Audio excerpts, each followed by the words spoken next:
Hey, welcome back, guys. If Raising Kanan has been the ultimate gangster's tale, then Streets Need a Body is his lullaby.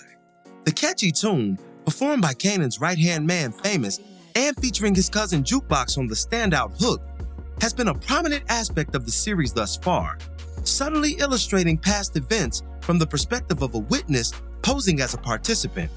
Though this is the case, Famous unravels this hood narrative, leaving just enough Easter eggs for a young Kanan to pick up on, and God knows who else as the song continually increases in popularity.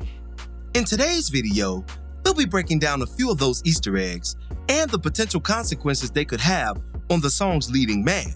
Before we begin, be sure to hit the like button, subscribe, and bell notification to immediately receive these videos. Also, big thank you to all of my channel donors. If you'd like to be the next one, drop $1 on that Cash App for us. And lastly, a spoiler alert is now in effect for all things Power. Here we go. Streets Need a Body is a gritty narrative depicting the politics of the hood once violence ensues, but it didn't start out that way. The original version found a promising yet underdeveloped Famous rhyming a plethora of fabrications to the haunting piano-driven beat. That interpretation was dismissed by Crown as corny overall. Heads need the truth, Crown stated. That's street shit, that dope boy realness. Crown's criticism encouraged Famous to build on his final line in the original lyrics, a line in which the entire song and title was derived from. Not only did Famous build on that signature line, but he also incorporated a new story entirely, an authentic story, one that placed him in the center of events that he'd only experienced from a distance. In this way, Famous walked that thin line between hood reporter and dry snitch, which is why we saw Kanan's antennas raised to such a degree near the end of 106. But just what did Famous recite in the song that could possibly leave himself and the crew open to exposure? Let's delve into it. Supping bully, double shotty, shooting up your lobby. These streets need a body. If you remember, Supping was the first point of contention between Rock and Unique. Rock had come to terms with Neek over the block in question, unbeknownst to her overly ambitious son, who chose to attack Neek's corner boys for the perceived violation. The song continues, I'm too famous. Me and my niggas bout them triggers, putting bodies in rivers, robbing for major figures. I was born in the gutters of Southside, and outside is where I earned my stripes. I'm bout mines. This stanza is largely fictional, but let's unpack it further. Following Kanan's observation of Neek's crew on Rock's corner, he and D-Wiz gathered a couple of tools for retaliation purposes. Luckily for Famous, they were short one burner, causing him to miss out on the impulsive hit on Buck's collective. Fame has proven himself to be the most outspoken in the group, and in street business, such a quality could cost you your life, something that remains to be seen with 4 episodes left. But to the point, Famous wasn't averse to getting his hands dirty, but he certainly wasn't the best candidate for such activities either. The lines during this section, like much of the song, are an ode to the crew's involvement in earning street stripes. The next line reads, Corner bodega, played a nigga like Sega, applied the pressure like Mega, that's how we do Pretenders. The corner bodega reference is a nod to the corner store often frequented by Fame, Kanan, and Juke, the same store Rock currently uses as a drug front until the high-rises are completely revamped. The Sega mention is a double entendre of sorts.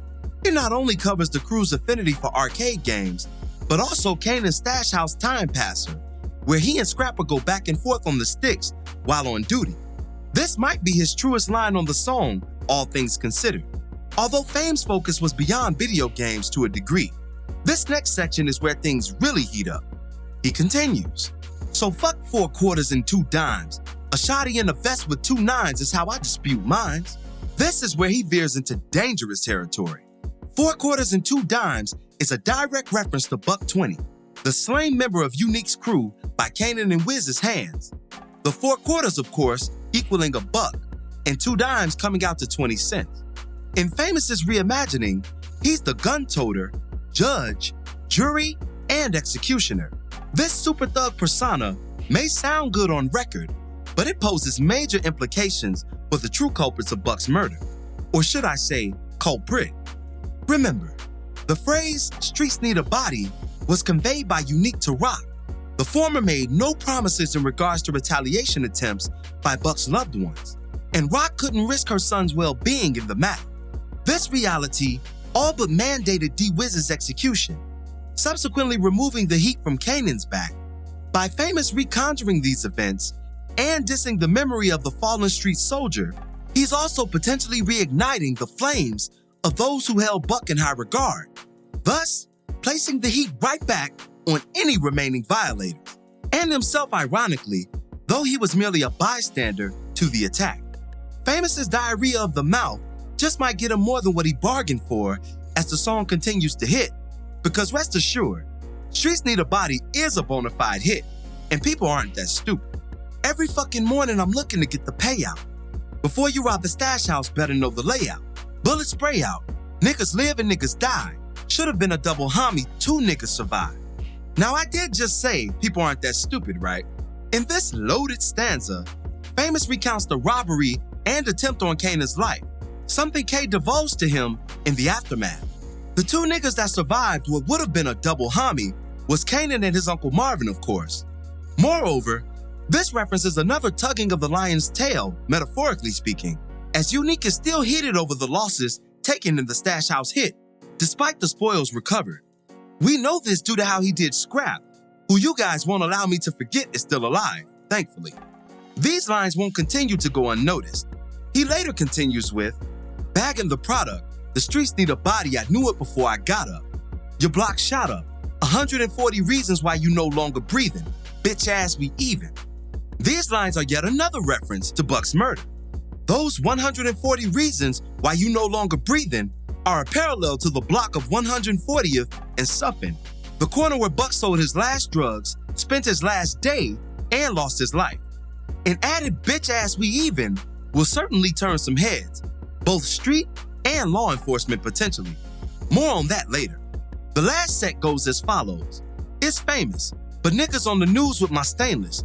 Oh me, I'm coming for them payments and funeral arrangements. I'm kissing your mama at the wake. This final stanza is the show's way of referencing events in the aftermath of not just Buck's murder, but also D-Wiz's. That final line about kissing your mama at the wake seems eerily familiar to Rock's appearance at D-Wiz's place to pay respects to his mother. It also subverted any suspicion that she was even remotely involved. Easily one of the most savage moments of the season thus far, and one the writers won't let us forget through Famous's bars. Now that we've broken down the song in full, what are some possible blowback consequences awaiting our characters? The obvious one is clear. Neek and his people will definitely have something to say once the song picks up the proper steam. And even worse, Buck's crew won't go unnoticed, something Neek warned Rock about prior to D-Wiz's sacrifice. 12 could be on their heels as well. We saw Burke briefly question Jukebox about D-Wiz's disappearance, and she definitely has intel as she witnessed Wiz getting in the car with Lulu, something Kanan doesn't even know yet. If something goes awry with Nicole or Marvin, would Juke possibly turn snitch?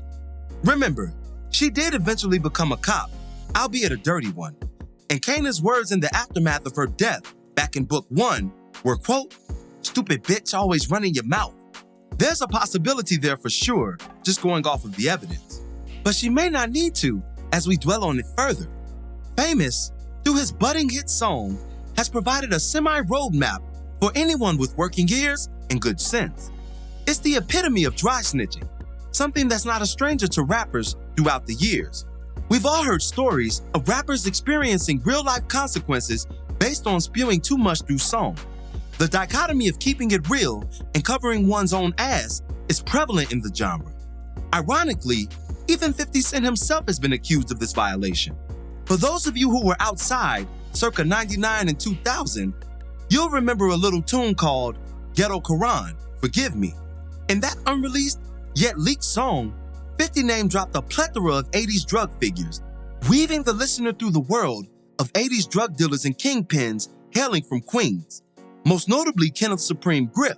Now, it's widely speculated that the fallout from the many mentions in the song led to 50's initial industry blacklisting, Jam Master Jay's hit, and 50's own infamous shooting back in 2000. Understanding this context, You'll see why Fifth made a slight joke upon young Kanan's realization of Famous's rhymes. See what I did there? Gotta love 50, man. He's really an evil genius. As for Famous, though, his punishment may play out similarly. Though he's in the street, he's not of the street.